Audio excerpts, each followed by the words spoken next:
सम्पूर्णमा नमस्कार। म शिक्षक डम्बर बहादुर जोरा। हजुरहरूलाई म आज बच्चाहरूलाई कसरी म्याथागोनको सहायताले कम्पासको प्रयोग गरी एङ्गल खिच्न सकिन्छ भन्ने कुरा सिकाउन खोजिरहेको छु। यसका लागि सर्वप्रथम हामीले ब्राउजर ओपन गर्ने, क्रोम ब्राउजर ओपन गर्ने। मैले पहिला नै खोले हुनाले यो देखायो। एकछिनमा सुरुबाटै हजुरलाई चाहिँ देखाउँछु। क्रोम ब्राउजर हामीले ओपन गर्यौं। त्यसपछि हामीले सर्च बारमा गएर म्याथागोन सर्च गर्ने, MATHAGON म्याथागोन। म्याथीगन भनेर सुरुमा आछ। यो म्याथीगन द म्याथमेटिकल प्लेग्राउन्ड भन्छ। यसमा चाहिँ यसलाई ओपन गर्ने।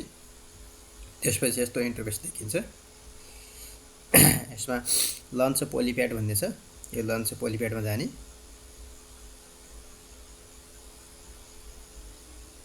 स्टार्ट अ न्यू पोलिप्याड भन्ने यस्तो आउँछ। यो आफै पनि जान्छ 10 सेकेन्डपछि, हैन भने यसरी डिलिट गरिदिने यसलाई। अब यता लेफ्टतिर देख्नुभयो म्याथमेटिक्स सम्बन्धी धेरै कुराहरू यहाँबाट हामी बच्चाहरूलाई सिकाउन सक्छौं। यहाँ दिएको छ geometry, polygon shapes, polynomials, tangram, यो सबै दिएको छ। हामी यसमा युटेन्सिलमा जान्छौं। हामी युटेन्सिल, यसबाट हामीले कम्पासको सहायताले कसरी एङ्गल खिच्ने भन्ने कुरा हो। यसका लागि फर्स्ट अफ अल हामीले एउटा स्केल दिने। यसमा यो स्केल लियौं। जहाँनिर हामीले एङ्गल खिच्नु पर्ने हो त्यहाँनिर फर्स्ट अफ अल एउटा लाइन चाहियो, लाइन सेगमेन्ट चाहियो। लाइन सेगमेन्ट खिचौं। मैले एउटा लाइन सेगमेन्ट लिए।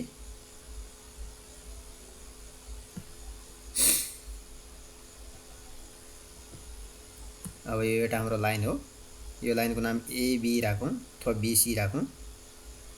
मैले यहाँनिर B राखेँ।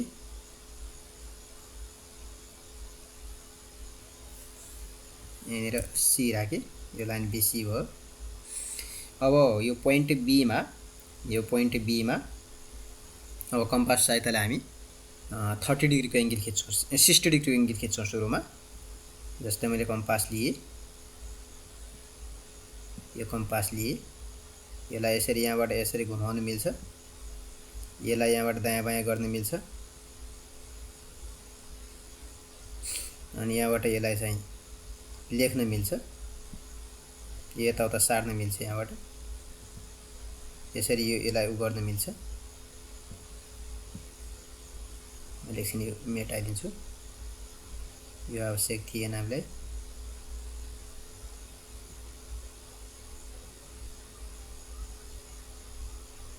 यसलाई सानो ठुलो पनि बनाउन मिल्छ यसरी।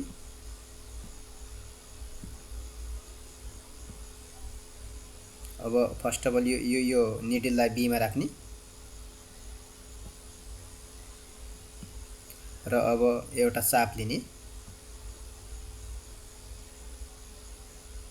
हामीले एउटा आवश्यकता अनुसारको चाप लियौं।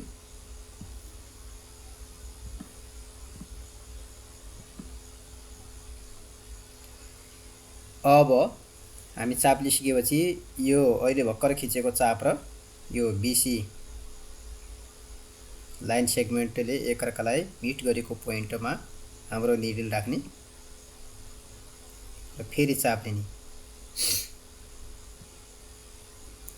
पहिलाको चाप र अहिले भर्खर खिचेको चापले एकअर्कालाई काटेको बिन्दुबाट भएर जाने लाइन खिच्दा हाम्रो 60 डिग्रीको एङ्गल बन्छ।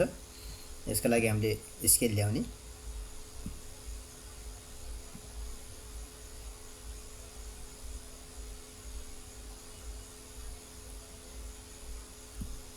आवश्यकता अनुसार स्केल सानो ठुलो पनि बनाउन मिल्छ। अब म एउटा लाइन खिच्दिन्छु।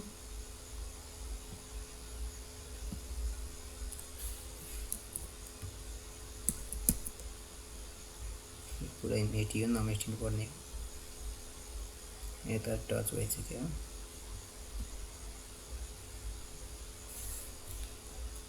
कन्ट्रोल Z गरेर आउँछ।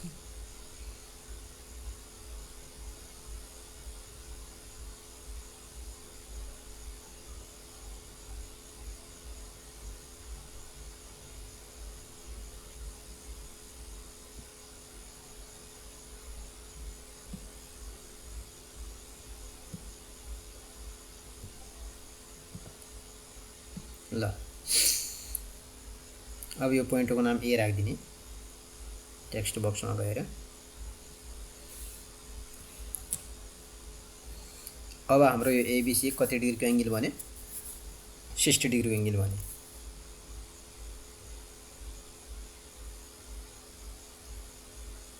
यहाँ 60 डिग्री यहाँनिर देख्न सक्छौं।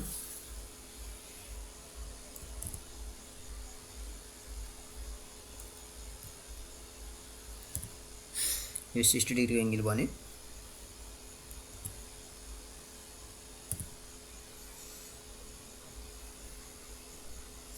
यसरी हामी 60 डिग्रीको एंगल कसरी सिकाउने, यसैगरी हामी यहाँबाट 30 डिग्री एंगल पनि बनाउन सक्छौं, 90 डिग्रीको बनाउन सक्छौं, 45 डिग्रीको बनाउन सक्छौं, अन्य एंगलहरु पनि कम्पासको सहायताले बच्चाहरुलाई यसरी हामी सिकाउन सक्छौं।